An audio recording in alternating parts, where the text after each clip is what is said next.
Hello বন্ধুরা, 7 day 7 চুড়ি making চ্যালেঞ্জের আজকে হলো ডে 4।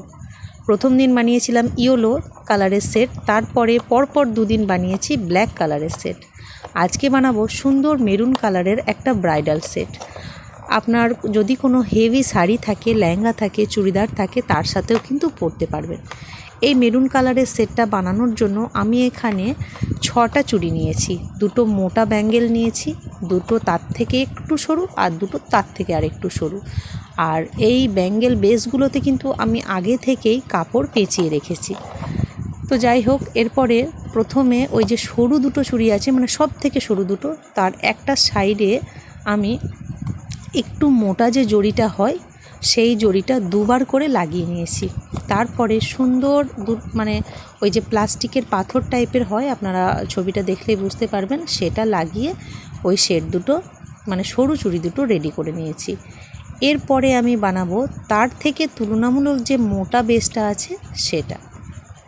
তো এটা বানানোর জন্য ওই একই ওই যে মোটা জড়িটা আছে সেটাকে আমি 4বার করে ওই টুইস্টেড ট্যাসেল যেরকমভাবে বানাই না, ঠিক ওই রকমভাবে টুইস্টেড ট্যাসেলের মতো বানিয়ে নিয়েছি।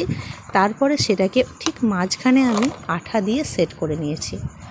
আঠা দিয়ে একটু সেট হয়ে আসলে এর দুটো সাইডে আমি কুন্দন দিয়ে, ওই যে পাতা পাতা যে কুন্দনগুলো হয় না, সেগুলো দিয়ে ডিজাইন করে নেব। এই আঠা দিয়ে করা কাজগুলো, এই কুন্দনের কাজগুলো এত মুশকিল, একটুখানি পরপরই চেক করতে হয়, মানে ভারী হয়ে যায় তো খালি বারবার পড়ে যায়, তাই কিছুক্ষণ পরপর চেক করতে হয় যে পজিশনটা ঠিকঠাক আছে কি না।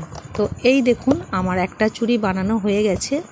তো এই হলো এইটার ফাইনাল লুক। এই একইভাবে কিন্তু আমি আরও একটা চুড়ি রেডি করে নিয়েছি। এরপর পালা হচ্ছে মেন যে ব্যাঙ্গেলের যে মেন অ্যাট্রাকশন, তার ওই মোটা চুড়ি দুটো। মোটা চুড়ি দুটো বানানোর জন্য এখানেই আমি ওই যে সিকোয়েন্স হয় না চুমকি, বেশ এটা ফ্লাওয়ার সিকোয়েন্সের মতো, সেটাকে ঠিক এরকমভাবে ডিজাইন করে নিলাম।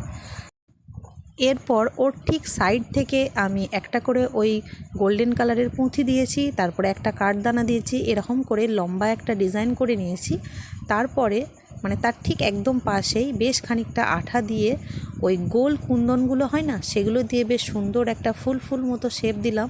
আর কুন্দনের ওই ঠিক মুখটাতে আমি দিয়ে দেব 3টে ওই পাতা শেপের 3টে ওই কুন্দন।